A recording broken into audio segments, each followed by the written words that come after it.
Gostaria de aprender mais sobre a doutrina espírita? Sim, mas de forma organizada e sistematizada. Baixe o aplicativo Kardec Play no Google Store ou App Store e se inscreva. Cosme Márcia e o IDEAC esperam por você.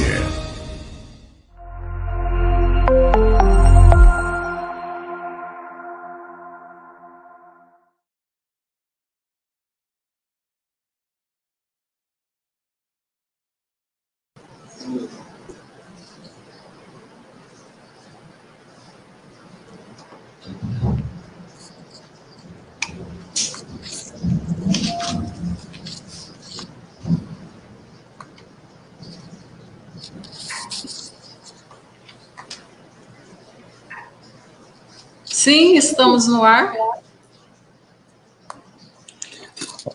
É isso aí, Soraya. Vamos lá, né?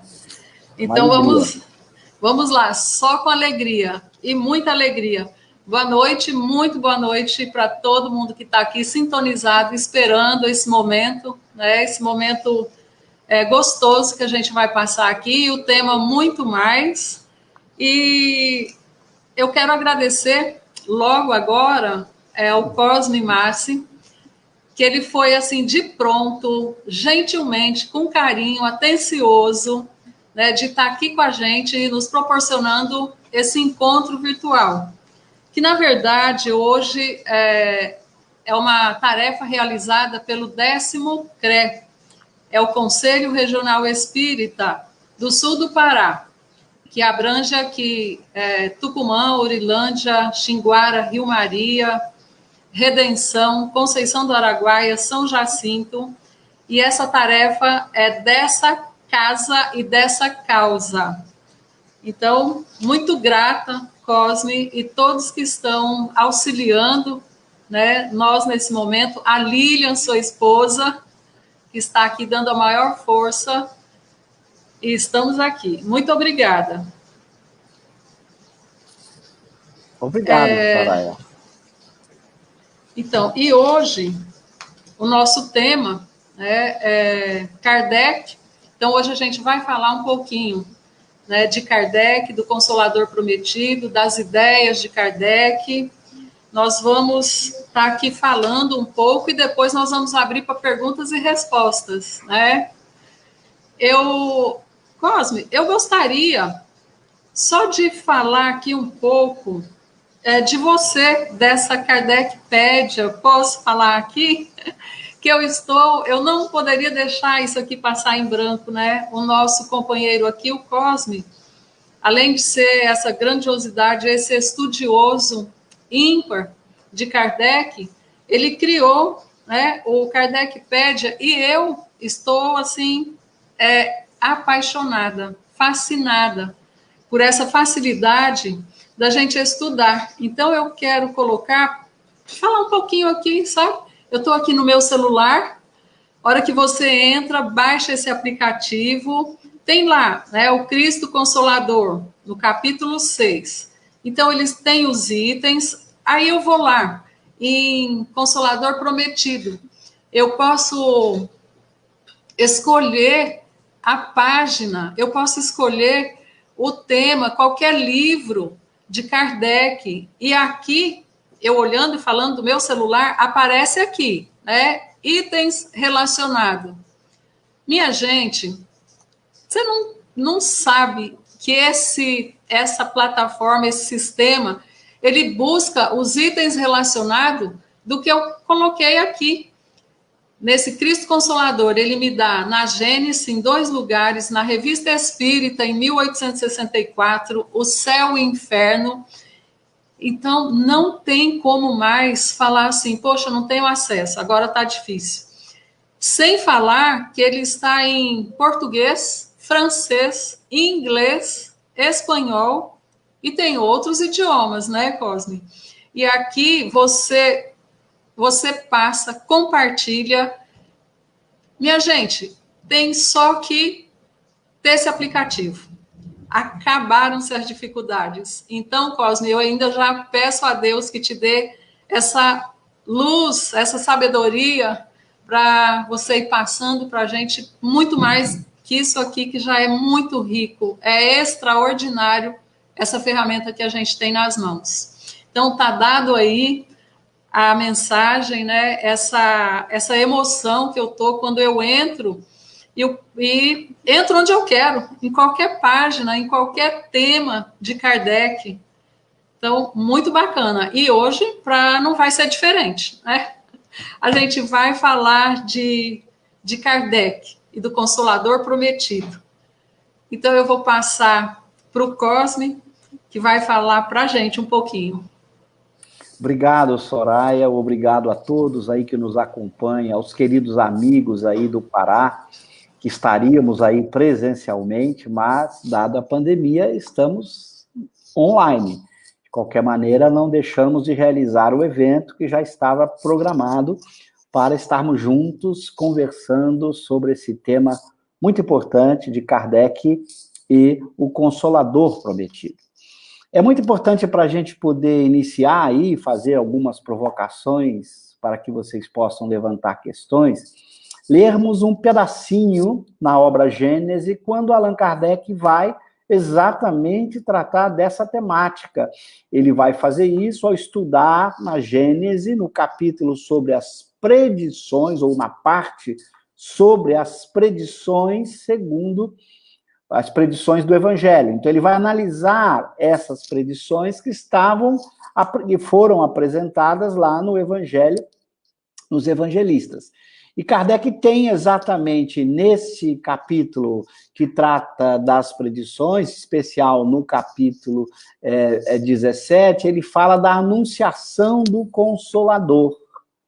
E ele começa colocando uma frase que se encontra no Evangelho de João, no capítulo 14, nos versículos de 15 a 17, e depois no versículo 26. Ele diz o seguinte, é uma predição em que João relata o que Jesus disse. Então, Jesus teria dito o seguinte, se me amais, guardai os meus mandamentos. E eu pedirei a meu Pai, e ele vos enviará outro Consolador, a fim de que fique eternamente convosco. O Espírito de verdade, que o mundo não pôde receber, porque não vê. Vós, porém, o conhecereis, porque permanecerá convosco e estará entre vós. Então, veja, esse trecho é muito importante, porque nesse momento Jesus promete o envio de um Consolador. E como ele promete e afirma que esse Consolador ficará eternamente conosco, e que o Espírito de verdade é a representação desse Consolador, Kardec, nesse capítulo admirável aqui sobre a anunciação do Consolador, ele então vai explicar. Ora, se Jesus disse que o Consolador ficaria eternamente conosco, esse Consolador não pode ser uma pessoa. Nenhuma pessoa vai ficar eternamente com as outras pessoas. E nem mesmo o Espírito ficar ali eternamente com todo mundo. Então, esse Consolador tem que ser uma doutrina, uma verdade, uma doutrina que seja a expressão da verdade, das leis de Deus, das leis naturais. Porque essa doutrina que expressa as leis de Deus, as leis naturais, como essas leis são verdadeiras, elas ficam eternamente conosco, na hora que nós a aprendemos. Então, quando você aprende as leis naturais, você fica com esse conhecimento eternamente, porque essas leis naturais são a verdade, e a verdade não muda com o tempo. Então, Kardec vai, então, mostrar que este Consolador que Jesus promete é exatamente o Espiritismo, essa doutrina científico-filosófica que expressa as leis de Deus, as leis naturais, que regulam a vida do espírito, seja na Terra, seja no próprio mundo espiritual. Então, este seria o Consolador que pode ficar eternamente conosco, porque é uma verdade que, uma vez conhecida, permanece conosco. Kardec lembra também que no trecho da previsão de Jesus, ou da promessa que ele faz de enviar, Jesus coloca esse Consolador representado pelo Espírito de verdade. Esse Espírito de verdade como Kardec demonstra nesse capítulo admirável, é o espírito que vai presidir a própria construção do espiritismo. Ele será o responsável por orientar os diversos espíritos que se comunicam com a humanidade, já lá, principalmente lá no século XIX, mas em todas as épocas da humanidade, mas em especial nesse século XIX, em que os espíritos se comunicaram sob o comando desse espírito de verdade, para que pudessem despertar a atenção dos homens, em especial a atenção de Allan Kardec, para que, junto com esses espíritos, Allan Kardec pudesse nos trazer essa doutrina científico-filosófica chamada de Espiritismo.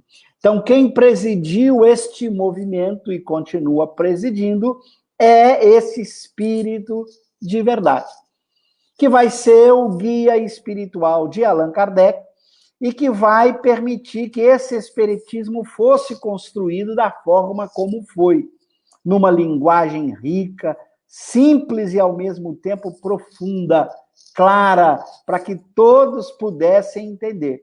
Então, o Espiritismo vai explicar, de uma forma nunca antes explicada, as mais importantes questões que afligiram a humanidade. Quem que nós somos, de onde nós viemos, para onde nós vamos, o que ocorre conosco após a morte do corpo, qual o sentido de viver na Terra, o que é este mundo que nós vivemos de provas e expiações. Então, as mais graves e importantes questões que a humanidade formula já por muito tempo vão ser respondidas nesta doutrina extraordinária, nesse Espiritismo. E ele é o Consolador, porque o Consolador é uma doutrina que não fala apenas a razão, mas que toca profundamente no coração do homem, porque atende os anseios do coração. Porque no Espiritismo nós encontramos explicação para os nossos sofrimentos de hoje, nós compreendemos o que é a morte, mostrando que a morte não é a separação entre os seres que ficaram na Terra e aqueles que partiram, que a morte é a continuação da vida, que nossos entes queridos, filhos, pais, companheiros de jornada, permanecem conosco após a morte do corpo, podem dialogar conosco por meio da mediunidade, podemos interagir com eles durante o sono do corpo, podemos receber seus pensamentos, suas inspirações. Então, o Espiritismo demonstra que nós, espíritos imortais, podemos ter esse consolo especial de saber que a dor é transitória, que o sofrimento é passageiro, que a morte não existe, que nossos entes queridos permanecem ligados e unidos a todos nós. Então, desta forma, ele atende aos requisitos da razão, ao apresentar uma doutrina apoiada em fatos, nos fenômenos mediúnicos, uma doutrina lógica, filosoficamente bem construída, sem contradições, e, ao mesmo tempo, realiza esse papel de consolador, porque faz com que a gente encare a vida terrena de forma muito mais leve, que a gente entenda o porquê dos sofrimentos humanos, que a gente saiba a importância de viver esses momentos da forma mais equilibrada possível, mantendo a paz, a serenidade, com resignação, com confiança em Deus, com confiança no futuro. Então, é uma doutrina que, além de atender à razão exigente, toca profundamente o nosso coração como grande consolador que é. Então, Allan Kardec, nesse capítulo admirável da obra Gênese, ele mostra esse duplo papel do Espiritismo, de ser uma ciência que pode ficar eternamente conosco, porque é a expressão da lei natural, da verdade, ao mesmo tempo consoladora, porque responde todas as nossas questões e nos apresenta as explicações que nos consolam sobre o que nós somos, sobre o que é a vida. Então, veja a importância desse consolador para todos nós. E no momento em que percebemos a importância dessa doutrina, como ciência, como filosofia, como consoladora, nós vamos entender a importância de Kardec, desse espírito especial que encarnou com esta missão tão importante de interagir com os espíritos, de saber interpretar os diversos pensamentos dos espíritos, saber diferenciar quando uma proposta estava de acordo com a lei natural, quando a outra proposta era apenas uma invenção, um ponto de vista equivocado de um espírito imperfeito, saber fazer as questões adequadas aos espíritos para poder obter as respostas que pudessem ser colocadas numa forma científico-filosófica coerente. Este Allan Kardec, esse espírito especial, que melhor soube interpretar o pensamento do espírito de verdade, para que, junto com ele, pudesse construir os seus 23 textos que ele nos deixou e que se encontram todos aí gratuitamente disponíveis na Kardecpédia que a Soraya aí apresentou para vocês. Todos podemos estudar as obras de Kardec relacionadas entre si, dentro dessa plataforma gratuita, tanto pelo computador, pela internet ou pelo aplicativo do celular. Mas então nós vamos, ao mergulhar nesses textos, ao estudar cada um dos 22 livros, mais o catálogo racional, que é o 23º deixado por Kardec, a gente vai perceber a superioridade desse espírito. Como ele tem uma capacidade incrível de apresentar com profundidade, com clareza, o pensamento dos espíritos. De uma forma coerente, consistente, demonstrando toda a sua capacidade de expressar os pensamentos mais profundos e ricos sobre o que nós somos, de uma forma que todo mundo consegue entender, sem usar de metáforas, de parábolas, de linguagem confusa, num pensamento absolutamente claro, que a gente se encanta. Aí a gente vai aprendendo a valorizar o trabalho deste Allan Kardec, que não foi alguém que simplesmente reuniu textos, mas que construiu os textos juntos com os próprios espíritos superiores, que teve essa capacidade de expressar, às vezes, pensamentos sintéticos na forma de princípios, em textos mais didáticos e desenvolvidos, para que nós pudéssemos entender os princípios fundamentais deixados ou trazidos pelos espíritos. Então, o seu papel de coautor desta doutrina especial, que tem essa dupla autoria, a autoria dos espíritos, a autoria de Allan Kardec. Então, nós vamos valorizando este missionário de Jesus, esse missionário que recebeu este compromisso e que cumpriu com galhardia, que cumpriu de uma forma extraordinária, nos deixando esse espiritismo para que todos pudéssemos estudá-lo, compreendê-lo sem nenhuma dificuldade, colocá-lo em prática para vivermos uma vida melhor. Então, Kardec foi este que soube trazer o Consolador, o Espiritismo, a partir da interpretação, da interação com os espíritos. Por isso, neste mês de outubro, agradecer a esse espírito especial, porque graças a ele ter aceitado essa missão e ter desempenhado essa missão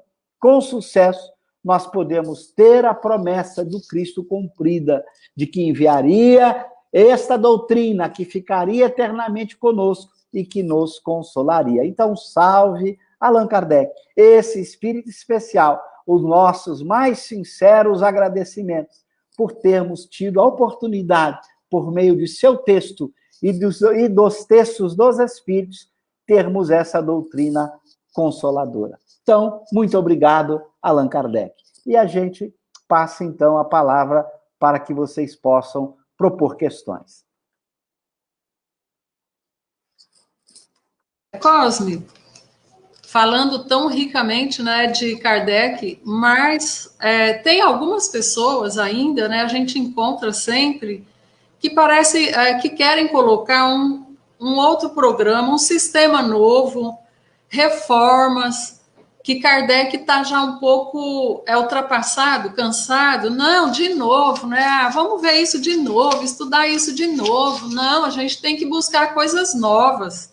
Você tem alguma coisa para falar para a gente de Kardec ultrapassado, buscar coisas novas? Eu costumo dizer o seguinte, todo mundo que diz que Kardec está ultrapassado deveria dizer onde. Não adianta você usar uma expressão genérica do tipo tal autor está ultrapassado, mas você tem que dizer onde. A gente não pode esquecer que as grandes teorias científico-filosóficas, que são expressão da verdade que o homem é capaz de formular naquele momento, em geral, duram muito tempo. Nós temos, por exemplo, a teoria da relatividade geral proposta por Albert Einstein, foi apresentada em duas versões, uma em 1905, a outra em 1919. Portanto, fazem mais de 100 anos. Tem mais de 100 anos que essas teorias foram apresentadas. Mesmo a chamada física clássica de Isaac Newton, proposta lá no século XVIII, muito dessa física permanece válida por mais de 200, 300 anos. Então, quando você quer dizer assim, olha, uma determinada doutrina está ultrapassada, você tem que dizer onde e apresentar as razões, os argumentos. Não adianta se bem dizer está ultrapassada porque ela tem 150 anos. Se a gente for usar isso, a matemática básica, a aritmética básica, que a gente soma 2 mais 2 igual a 4, é milenar. Não é pelo tempo que uma doutrina, uma proposta foi apresentada que a gente vai dizer que ela está ultrapassada. As chamadas lógicas que nós usamos em argumentos vêm do tempo de Aristóteles, que viveu antes do Cristo. Então, não é o tempo que determina se uma doutrina, se uma proposta está ou não ultrapassada.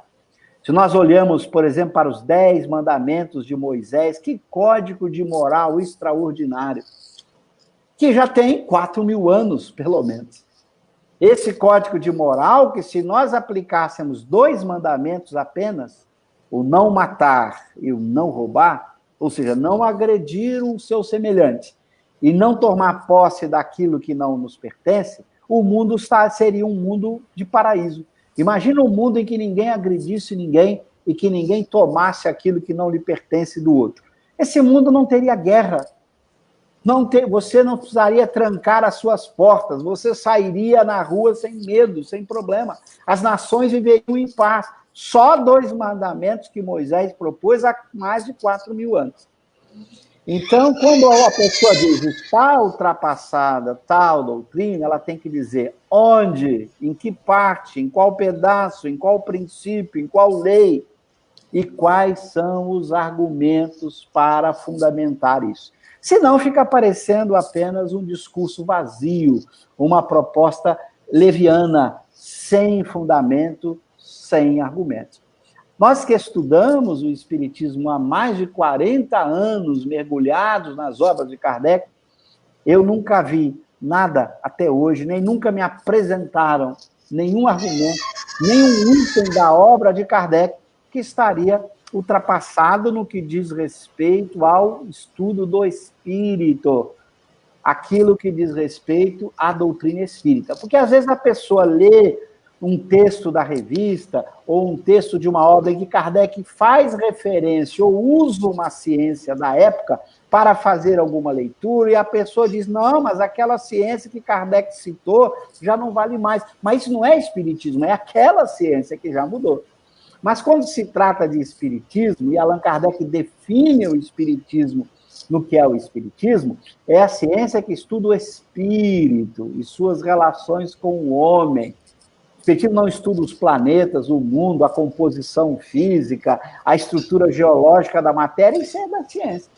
Claro que Kardec, em alguns momentos, usa essas ciências, mas essas ciências ele está usando. Claro que essas ciências mudaram, mas o espiritismo não. Aquilo que ele propôs sobre o espírito, sobre a alma e todas as suas consequências, permanece atualíssimo, não precisa de nenhuma mudança, de nenhuma atualização. E eu nunca vi alguém que apresentasse nisto que eu estou falando, que é o espiritismo, qualquer argumento para mostrar que sobre os espíritos e suas relações com os homens tenha a obra de Kardec sido ultrapassada, ok? Ok, bem perfeito. E, na verdade, você estava falando aí, eu pensando, às vezes é mais fácil a gente mudar alguma situação do que você querer fazer uma viagem interior, né? Fazer aquela introspecção assim interna e querer mudar. Então é muito difícil a gente querer às vezes mudar. Então é mais fácil mudar uma situação, né? Mais fácil mudar Kardec então do que eu. Deixa eu colocar aqui conveniente para os meus costumes. Mas é isso aí.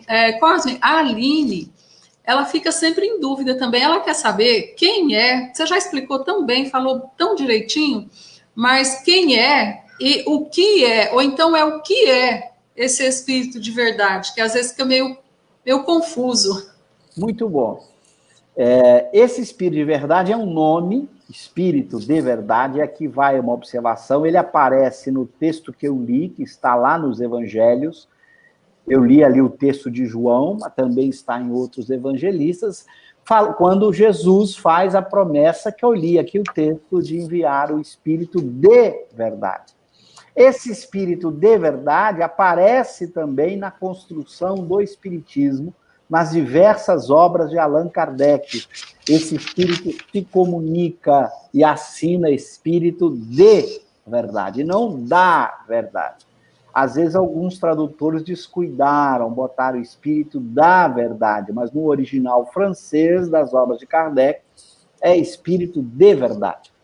E aquela época, teve um leitor que mandou para Kardec uma questão, e esse leitor faz uma afirmativa de que o espírito de verdade seria a pleiade de espíritos que se comunicaram na construção do espiritismo. E Kardec, então, responde a esse leitor na Revista Espírita, que espírito de verdade não é a pleiade de espírito, ele é um espírito. Portanto, a palavra espírito de verdade é um nome próprio, diz Kardec, de um espírito muito evoluído que raramente se comunicava. E ao longo dos estudos da Revista Espírita e das outras obras, nós vamos perceber que esse espírito de verdade vai se identificando. Ele vai dando dicas de quem ele é. E existe uma dica muito positiva, eu diria, uma declaração mesmo de identidade, quando Allan Kardec publica a primeira edição do Evangelho segundo o Espiritismo, cujo título da primeira edição era a Imitação do Evangelho segundo o Espiritismo. Depois, a partir da segunda edição, Kardec coloca apenas o nome Evangelho segundo o Espiritismo, tira a expressão imitação de e deixa apenas Evangelho segundo o Espiritismo. Então, quando Kardec publica esse livro, essa primeira edição do Evangelho, em 1864, há uma mensagem assinada pelo Espírito de Verdade falando dessa obra. E ele diz algo que revela já, de forma explícita, a sua identidade. Ele já havia deixado dicas da sua identidade antes desta mensagem. Dicas sutis, em que você começava já a desconfiar. Olha, eu acho que ele é fulano, pelas dicas que ele foi dando. Mas nessa mensagem ele é direto, ele diz assim, eu vim, ele dizendo que ele veio, por ordens do Pai de Deus, há 18 séculos. E essa mensagem ele escreveu lá, 1800 e pouco, 18 séculos, portanto, no início lá do século. Ele diz, eu vim por ordem de meu Pai, e eu disse, há muitas moradas na casa de meu Pai. Ora, quem há 18 séculos disse há muitas moradas na casa de meu Pai, foi o próprio Jesus, como se encontra nos evangelhos. Então, o Espírito de Verdade foi dando várias dicas de que ele tenha encarnado na Terra, no passado, como Jesus. Então, seria um Espírito que, quando viveu na Terra, viveu com esse nome chamado de Jesus. Então, para o Espiritismo, Jesus e Espírito de Verdade é o mesmo Espírito. nomes diferentes para designar o mesmo Espírito, para designar Jesus, ok? Ok, bem respondido, né? E por que vem da Aline também, né? Que esse Consolador prometido, ele não pôde ser revelado há 2000 anos, né? Através do próprio Jesus. Muito boa a pergunta da Aline. Kardec explica nesse mesmo item que eu coloquei da Gênesis. Eu recomendo a Aline abrir esse capítulo lá, essa parte. A Gênesis é uma obra de Kardec, de 1868, que a Aline pode estudar gratuitamente na Kardecpédia. A obra tem 3 partes. A primeira parte chama-se a Gênesis, a segunda, as predições, a terceira, os milagres. Então, ela vai poder lá estudar nessas predições. Nesse item que eu citei sobre a anunciação do Consolador, Kardec explicando isso. E a explicação é lógica, simples. Era preciso que a humanidade tivesse amadurecido em termos de ciência, de filosofia, para entender aquilo que Jesus não poderia dizer naquela época. Por isso ele falava por parábolas, ele usava uma linguagem figurada. Ele não podia dizer exatamente porque as pessoas não tinham os conceitos, as ideias fundamentais para entender. Aliás, já tiveram dificuldade de entendê-lo, tanto assim que o crucificaram. Como é que naquela época as pessoas iam entender o amor aos inimigos? Meu Deus! Aquela época era a época em que os povos lutavam uns contra os outros para escravizar uns aos outros. Mesmo na Grécia Antiga, nos tempos dos grandes filósofos, a escravidão era considerada algo normal. As guerras eram normais, os inimigos eram atacados com armas. As pessoas estavam com um nível de compreensão da vida futura equivocada. Você só podia falar numa vida futura se ela fosse material. Por isso você tinha que imaginar um céu onde as pessoas ficavam ali à toa, chupando uva, tendo todos os prazeres do corpo, como os gregos colocavam que era o céu, ou o inferno, de lugares de fornalhas, de torturas e sofrimento, porque os homens não compreendiam conceitos mais sutis, eles só compreendiam as coisas por analogia com a vida material. Então, Jesus não podia falar sobre a vida futura com todo o detalhe que o Espiritismo vai trazer. Ele falou da continuidade da vida, que o reino dele não era desse mundo, que havia uma vida futura, mas ele não podia colocar elementos que a humanidade não estava preparada. E ele diz mais, ele disse que esse Consolador viria para restabelecer todas as coisas, para dizer aquilo que ele não disse. Foi o que aconteceu com o Espiritismo 18 séculos depois. Pôde trazer agora a ciência, já estava amadurecida, os homens já sabiam pensar e raciocinar de forma mais abstrata, não estavam tão presos ao concreto apenas, ao material. Então, pôde se apresentar em conceitos filosóficos já bem desenvolvidos, conceitos científicos já bem desenvolvidos. Cada tempo tem o seu momento de aprendizagem, exige uma linguagem apropriada ao seu tempo, para que as pessoas pudessem entender. Então, Jesus não podia dizer tudo naquela época, porque a humanidade não entenderia. Ele trabalhou com figuras, com metáforas. Coube ao Espiritismo, 18 séculos depois, colocar tudo à disposição, numa linguagem clara, sem metáforas, sem parábolas, porque a humanidade estava madura o suficiente para compreender este pensamento, agora, desta forma moderna, numa linguagem moderna, científico-filosófica, apropriada à época, que era o século XIX, e apropriado, obviamente, ao nosso século, ok? Ok. E sendo esse Consolador prometido, né, a doutrina espírita, hoje, nos dias atuais, qual que é esse propósito? Como Consolador prometido? Olha, veja, o propósito do Espiritismo, desde o século XIX como agora, é responder a todos os nossos anseios. O que é alguém que consola você? Imagina, Soraya, que você perde um ente querido, um filho, um marido, um pai, uma pessoa que você ama muito. Como eu vou consolar você? Vou dizer assim, estava na hora dele ir? Você poderia responder por causa. Por que está na hora do meu pai ir? Por que não foi o pai do vizinho? Você não vai se consolar se eu disser para você assim, ó, Soraya, estava na hora. Ah, por que na minha hora? Nosso Senhor tem alguma coisa contra mim? Por que não foi na hora daquela pessoa que eu não gosto? Ou daquele sujeito que está matando, que está assassinando pessoas? Ou daquele indivíduo que expolia a humanidade? Você não vai aceitar como consolação nem dizer que estava na hora. Ir embora. Ou não vai aceitar ainda a consolação do materialismo que vai dizer, ó, Soraya, morreu, você também vai, problema seu, aguente. Porque a vida acaba com a morte mesmo. Você vai dizer, o materialismo não vai te consolar. As doutrinas espiritualistas que vão dizer, olha, ele foi para um céu ou para um inferno, tu não vai ver mais ele. Se ele foi para o céu, tu não vai ter mais acesso. Se ele foi para o inferno, também tu não vai ter mais acesso, a não ser que você vá para o inferno também, ou que você vai para o céu também depois da morte.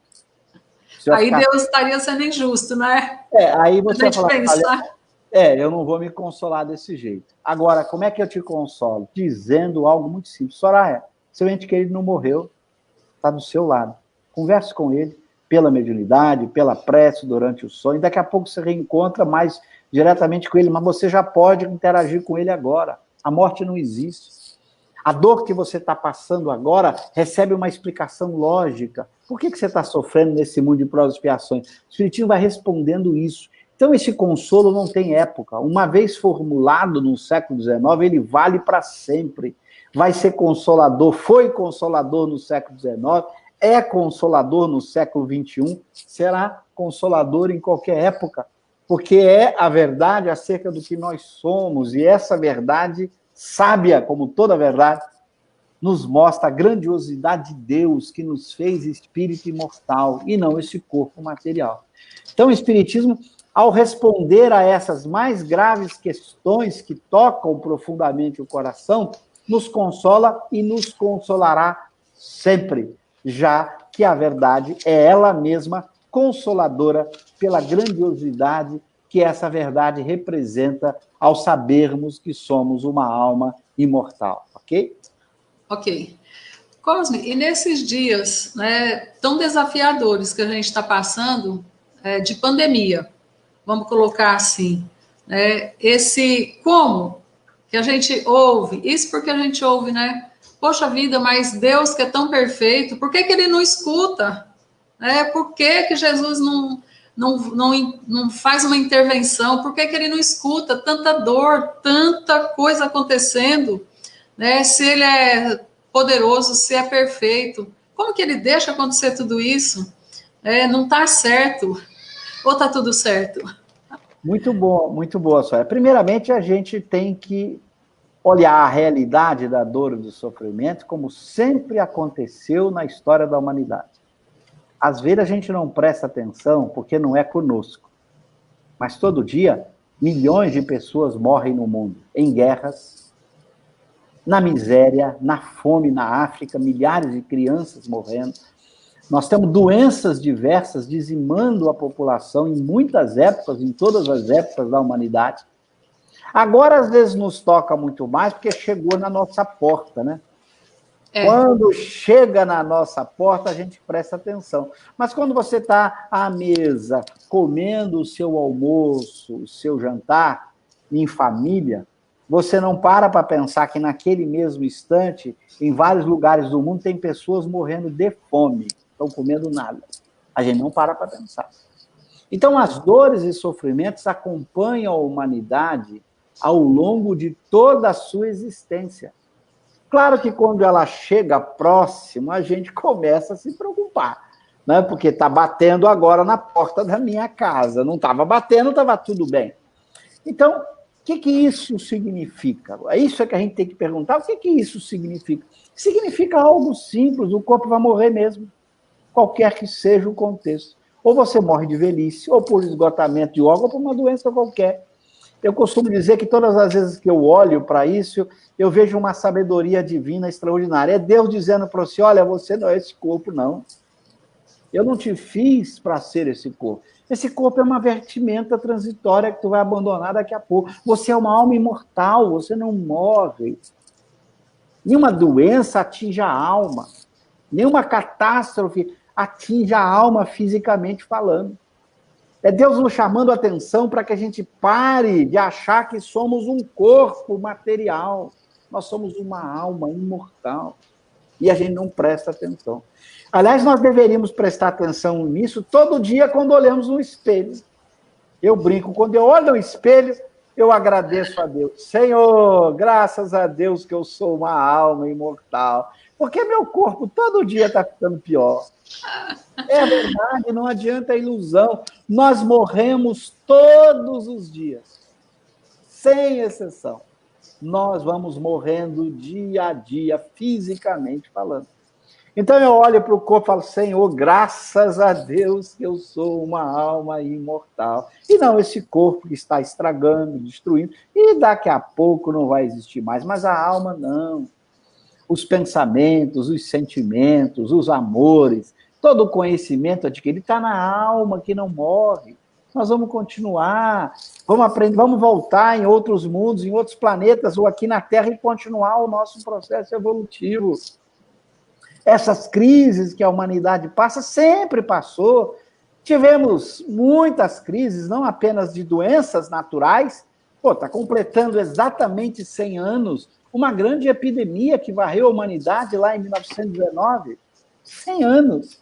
Uma grande epidemia que dizimou muitas pessoas. Nós tivemos na idade média as pestes que dizimaram milhões de pessoas, as guerras que dizimaram milhões de pessoas, a fome que faz um estrago em vários lugares. Tudo isso é para que o homem acorde para os valores da alma, para que ele pare para pensar, este mundo de provas e expiações é o mundo dos espíritos imperfeitos, que cultivam sentimentos ruins, desejos ruins, e que precisam mudar esses sentimentos, esses desejos. Grande parte das catástrofes naturais ou sociais poderiam ser evitadas se o homem praticasse a lei de Deus.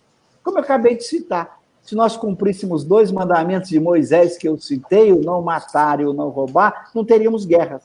Olha, o mundo sem guerra, sem violência, que paraíso já seria. Em momentos de crise como esse, as pessoas dariam as mãos umas às outras para resolverem os problemas e não para ficar brigando, como acontece as disputas. Nesses momentos, as pessoas brigando, discutindo, um acusando o outro. Se nós praticássemos a lei de Deus, estaríamos unidos em todos os momentos da humanidade. A fome já teria desaparecido do planeta se os homens praticassem a lei de Deus. Não existiria fome. As pessoas produziriam de uma forma diferente. A humanidade desapareceria com os principais problemas sociais. Esses problemas desapareceriam da humanidade se os homens praticassem as leis de Deus. Nós somos os criadores das nossas principais calamidades e desastres. Então é Deus nos chamando a atenção. Enquanto você insistir no egoísmo, no orgulho, na violência, na raiva, no ódio, esses problemas continuam. E você vai lembrar que mesmo que eu não tivesse problema social nenhum, mesmo que a humanidade fosse um paraíso, materialmente falando, todo mundo muito bem, vivendo em lugares lindos, maravilhosos, ainda assim eu morreria, porque o corpo tem um tempo de vida finito. Eu não sou o corpo, eu sou a alma. Então o espírita, nesse momento, procura ajudar, servir aos outros, orar, para que as pessoas não percam a confiança em Deus, que elas mantenham bons fluidos, por meio da prece, da confiança, da serenidade diante das dificuldades. E se a morte bater a casa do espírito, ele vai recebê-la com um banquete. Olha aqui, ó, o banquete para você. Porque se chegou a hora sua de ir, se Deus lhe chamou agora, você vai com a alegria do dever cumprido, de ter feito a parte que lhe competia fazer na terra. E você, Senhor, me chamaste agora. Que alegria voltar para a verdadeira pátria. Jobar, um espírito que viveu no século XIX, no século de Kardec, ele escreve uma carta para Kardec na Revista Espírita que ele fala assim, a vida na Terra é como uma viagem onde você não pode nem desfazer a mala. Muito Sabe, rápido. quando você está viajando, não desfaça a mala porque aqui não é sua casa. Porque quando a gente desfaz a mala numa viagem, é quando você chega em casa, né? Você chega em casa, você desfaz a mala. O que Zobá está dizendo? Nossa casa não é a terra. Então, aqui não é para desfazer mala, não. Aqui é passagem. Para que você possa viver a verdadeira vida, que é a vida do Espírito. É a vida do Espírito em mundos que não seja como esse, de provas e expiações, onde impera o mal, onde o egoísmo, o ciúme, a inveja, a mágoa, a raiva, o ódio, faz com que as pessoas briguem, lutem, como se cada um fosse inimigo do outro. Isso aqui não é um mundo feliz. O mundo feliz é da alma que ama, como Jesus propôs, esse amor incondicional. Então, enquanto insistirmos nesse desequilíbrio moral, nós vamos viver em mundos como esses, onde a dor e o sofrimento imperam. Mas como a gente não morre, essa dor e o sofrimento tem que ser educativa, nos ensinar a mudar o nosso mundo moral para irmos para mundos muito mais felizes que os mundos de provas e expiações, ok? Ok. Nada de preocupação, de medo, só viver bem, fazer o bem, né? Que aí compensa. Ô Cosme, mas nós somos até, não sei se privilegiados, né? Mas essas leis divinas e naturais, elas foram passadas aos homens por Jesus. E antes de Jesus, como que a gente recebia? Nós mesmos, né? Em outras épocas, mas como que elas eram passadas? Era só por intuição? Não sei. Como que... Se nós olhamos a história da humanidade, várias verdades, se a gente falar, vamos falar das verdades morais, não vamos falar das verdades da ciência, né? Nós vamos falar das verdades morais, que é o que nos interessa aqui no nosso papo. Nós vamos encontrar esses pensamentos morais sendo passados ao longo da história da humanidade por grandes homens, por espíritos que encarnaram para trazer esses ensinamentos. Nós vamos encontrar em todos os povos, na Índia, na China, no Ocidente, na Grécia, no Egito, em todos os lugares existiram espíritos mais evoluídos que encarnaram e trouxeram as verdades morais que vão, ao longo do tempo, sendo aprendidas pelos homens. Só que a gente é teimoso, né? A gente é cabeça dura, né? Quando eu citei Moisés, aí tem 4.000 anos. Nós vamos encontrar Aristóteles falando da importância da amizade 300 anos antes de Jesus também. Nós vamos encontrar em todos os grandes líderes dos diversos povos, em muitas épocas, pensadores que trouxeram verdades morais, ensinando o homem a respeitar o outro, a amar o outro, a ter uma vida de colaboração e não de luta, de guerra. Só que, dado a nossa teimosia, a gente insiste em não botar em prática aquilo que a gente já sabe. O nosso problema não é de conhecimento teórico da moral, é botar em prática esse conhecimento. Todos nós sabemos que agredir o outro é errado, mas a gente agride. Mas aí tem que colher, né?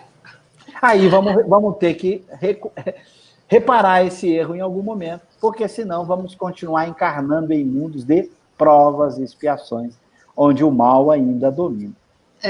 Bem isso. Então, assim, Jesus, ele ensinou, ele mostrou as leis de Deus. Legal, como você colocou, né? Moisés há mais de 4.000 anos e a gente ainda não consegue colocar em prática. Mas, e tem mais alguma coisa, além do que foi ensinado por Jesus, esses ensinamentos que os espíritos vieram dar através do estudo de Kardec e tudo? Tem mais alguma coisa além para a gente aprender? Muito bom. Na verdade, teve, por isso que o Espiritismo veio. Em que sentido teve coisa além? Quando a gente estuda um princípio, a gente tem dificuldade de fazer suas aplicações, ou de compreender toda a sua extensão. Por exemplo, Jesus propôs um único mandamento, chamado mandamento maior. Amai a Deus sobre todas as coisas e o próximo como a si mesmo. Esse é um princípio. A dificuldade nossa é como aplicar esse princípio nas mais diversas circunstâncias da vida. Como tirar todas as suas consequências. Do ponto de vista moral, o que fez Allan Kardec junto com os espíritos é desenvolver esse princípio com todas as suas consequências. Ao mesmo tempo, mostrando como esse princípio se apoia nos fatos das revelações dos Espíritos. Não basta, por exemplo, dizer para o indivíduo que ele não deve cultivar o ódio. Que ele pode dizer, mas por que não? Só porque Jesus disse? Não. Ao conversar com os espíritos, Kardec conversou com espíritos que cultivam ou cultivaram ódio na Terra. E esses espíritos relatam como estão, como se sentem, de que maneira vivem. E você vai perceber os sofrimentos desses espíritos, que cultivam essas emoções ruins. Então, com o Espiritismo, você teve a comprovação do fato moral, que esse desequilíbrio moral, esses sentimentos ruins, geram profundas dores morais, que vão acompanhando o espírito ao longo de sua vida. E após a morte, ele é muito infeliz quando ele cultiva esses sentimentos morais. Ele se vê limitado em regiões só de espírito que cultiva os mesmos sentimentos, ele pesa remorso, ele tem uma série de problemas morais de sofrimento, e eles vêm relatar, a própria Allan Kardec, o estado de sofrimento porque descumpriram a lei. Então, com o Espiritismo, você vai tendo a moral como que comprovada na experiência, ao mesmo tempo que os Espíritos vão explicando o que é esse amor ao próximo, como ele pode ser visto, e você vai ter desenvolvimentos desse conceito do amor, em caridade, nas diversas virtudes. Esse adorar a Deus, esse amar a Deus, como se dá isso? E você vai encontrar na obra de Kardec, nos capítulos sobre as leis naturais, a lei da adoração, como se dá esse processo. Então, os Espíritos e Kardec desenvolveram esses princípios que já apareceram em germes em muito tempo antes, em grandes homens que por aqui passaram, que eram missionários. Então, desenvolver esses princípios, explicá-los com mais detalhes, mostrar como esses princípios se apoiam em fatos sobre o sofrimento ou sobre a alegria dos espíritos após a morte, foi o papel do Espiritismo, para que você não pudesse dizer assim, esse princípio eu não entendi, eu não sei como botar em prática, eu só tenho que aceitar porque Jesus disse não, é uma lei da natureza. Quando você viola uma lei natural, você sofre. E aí estão aí os espíritos para mostrar os sofrimentos que decorrem da violação da lei natural. Então você passa a ter uma compreensão clara da importância da moral, porque a moral agora está apoiada nos fatos acerca da própria vida dos espíritos. Então veja que coisa admirável, o princípio estava lá, o germe estava lá. É como exatamente a semente de uma planta, né? Se você olha a semente de uma planta, você não é capaz de imaginar tudo que surgirá daquela semente. Só depois que a semente brota e a árvore surge, e você fica, meu Deus, toda essa árvore surgiu daquela semente? Exatamente. As propostas de Jesus, desses grandes missionários, são como sementes. A árvore é esse espiritismo, que pegou essa semente, desenvolveu e mostrou que dentro desses princípios estão um mundo de outros conceitos, ideias e aplicações, como uma árvore gigantesca. E aí a gente consegue entender agora todo esse conjunto enorme de consequências, de aplicações de uma única semente, de um único princípio proposto por esses homens, por esses espíritos missionários no passado, ok? Ok. Você já falou tanto e até entrou num momento aqui, a gente está quase finalizando, mas está entrando aí finados, né? Dia 2 de novembro, e você falando aí da imortalidade da árvore, da semente, enfim.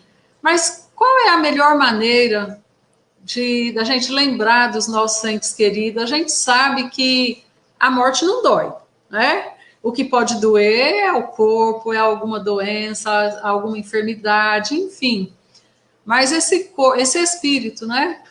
Como que a gente se relaciona com ele da melhor forma? Muito boa. Veja uma coisa interessante, Soraya. Às vezes a gente descuida de algo bem simples. Como é bom, por exemplo, quando você está em casa, ali sozinho, naquele dia, você recebe um telefonema de um amigo, de um filho, de um parente distante. Como você se alegra, né? Alguém lembrou de você. Que coisa tão boa, né? Você pega o telefone e liga para um amigo liga para você, ou seu filho que está viajando liga, ou você liga para um ente querido. Como é bom ser lembrado e lembrar das pessoas. Esse é o sentimento de amizade mais puro que tem. Essa lembrança desinteressada, você não está lembrando por interesse, você está lembrando pelo sentimento de amor que os une, o sentimento de amizade que os une. Isso é lindo, maravilhoso. Entre nós já é lindo, maravilhoso. Imagina você lembrar do pai que já faleceu antes, do irmão, do filho, do companheiro ou da companheira que foi embora antes de você. Que coisa mais linda, eles sentem essa lembrança. Eles gostam dessa lembrança. Porque, às vezes, eles passam durante o dia conosco que a gente não lembra deles. Estão nos ajudando, nos lembrar de alguma coisa. Às vezes a pessoa não pensa.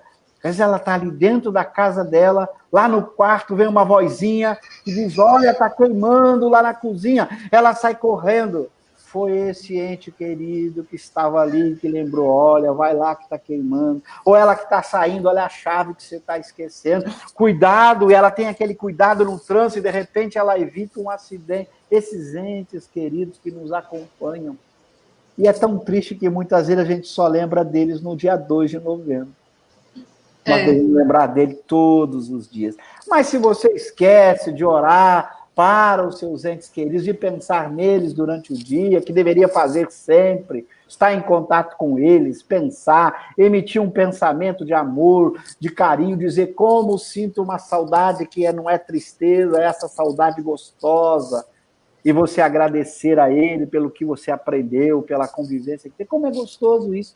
Mas se a gente não pôde fazer durante o dia, todos os dias, ou quase todos os dias, pegue pelo menos o dia 2, aí, que é em homenagem aos mortos, os nossos queridos mortos que não morreram, como Kardec fazia na Sociedade Espírita de Paris, dia 2 de novembro era um dia especial, era o dia de ouvir preferencialmente os mortos, e diversos mortos se comunicavam com mensagens extraordinárias, e Kardec consagrava esse dia tão especial para nos lembrar da importância de pensarmos nesses nossos queridos que partiram antes, que estão do nosso lado, não foram para nenhum lugar. Partir é uma metáfora, mudaram apenas de dimensão.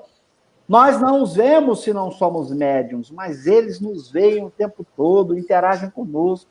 Então, a gente aprender a pensar neles e captar o pensamento deles, que todos podemos fazer isso, mesmo sem sermos médios. E se somos médios, é o dia para conversar com os entes queridos, para interagir com eles.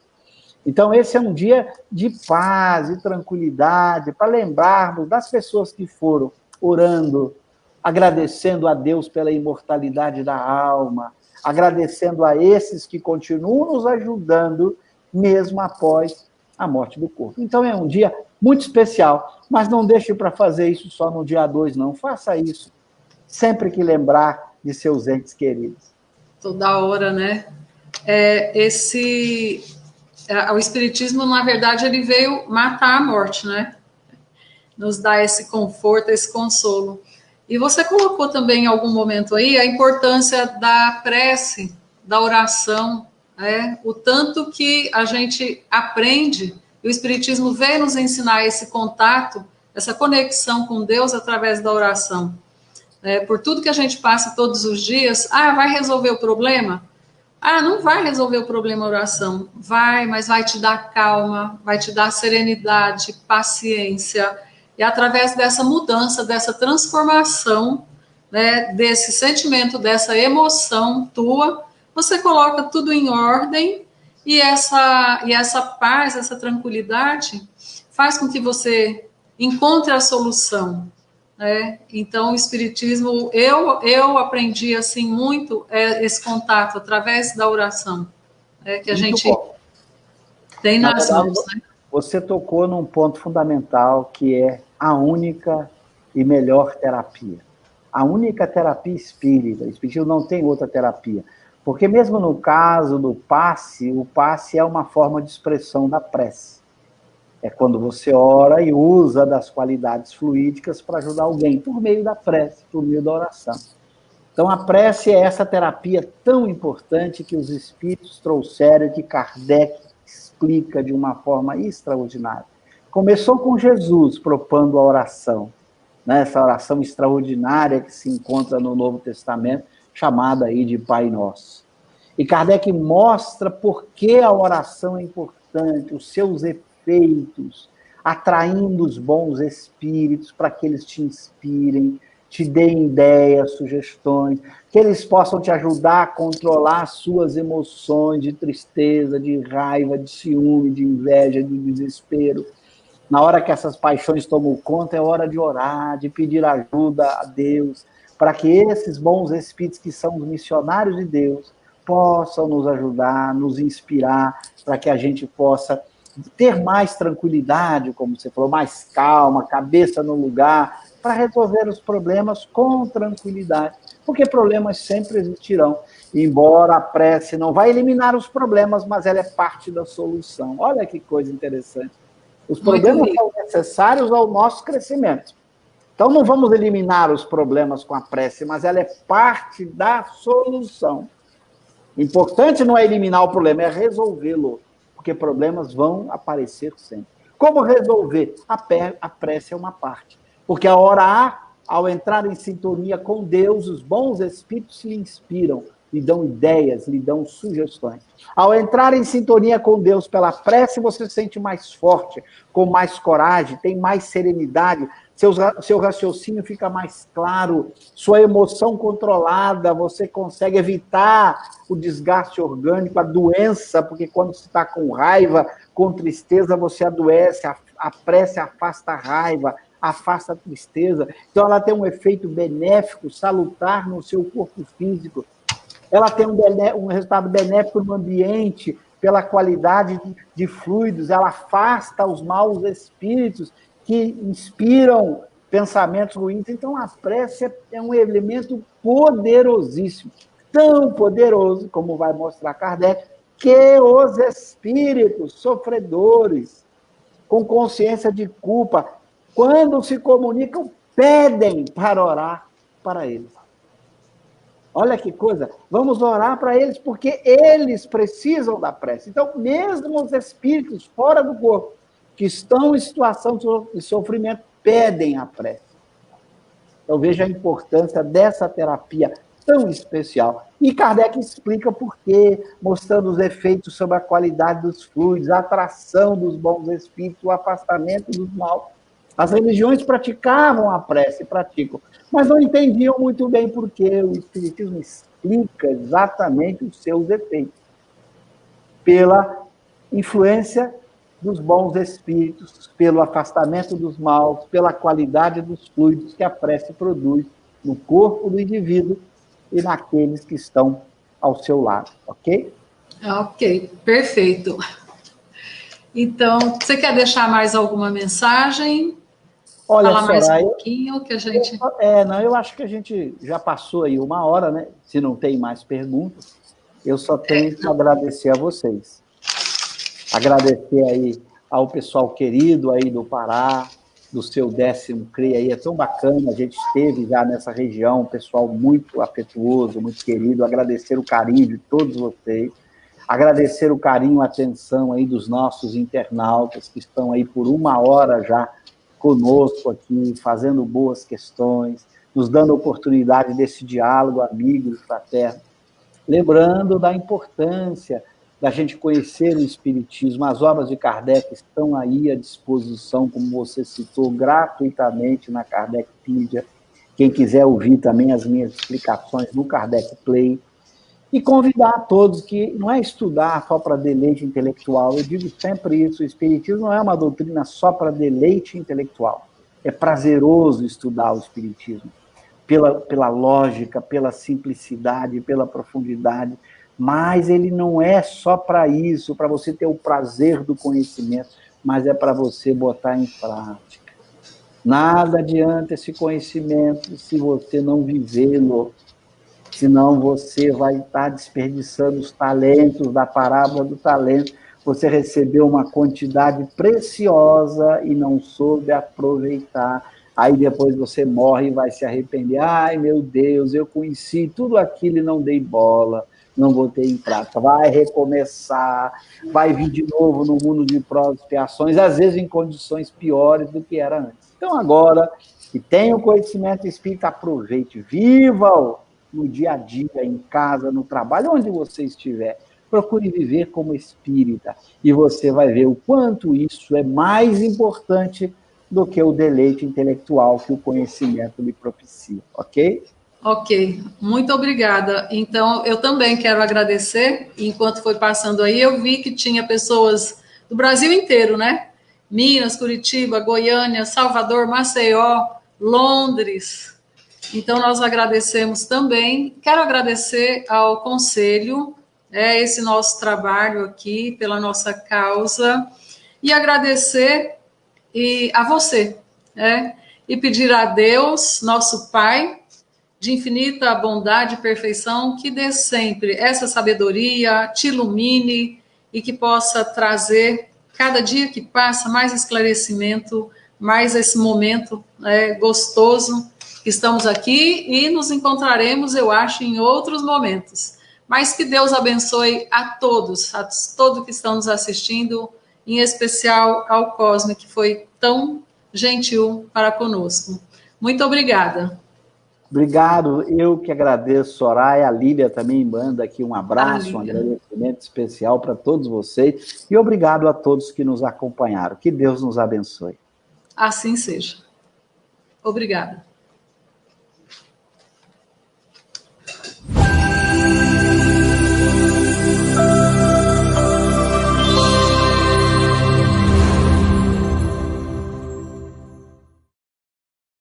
Gostaria de aprender mais sobre a doutrina espírita? Sim, mas de forma organizada e sistematizada. Baixe o aplicativo Kardec Play no Google Store ou App Store e se inscreva. Cosme Massi e o IDEAC esperam por você.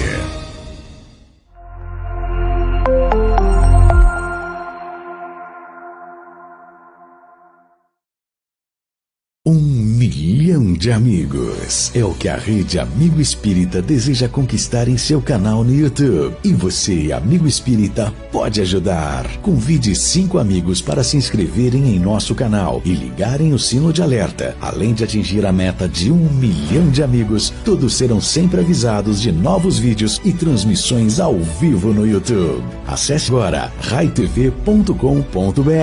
Rede Amigo Espírita, divulgando, instruindo e unificando.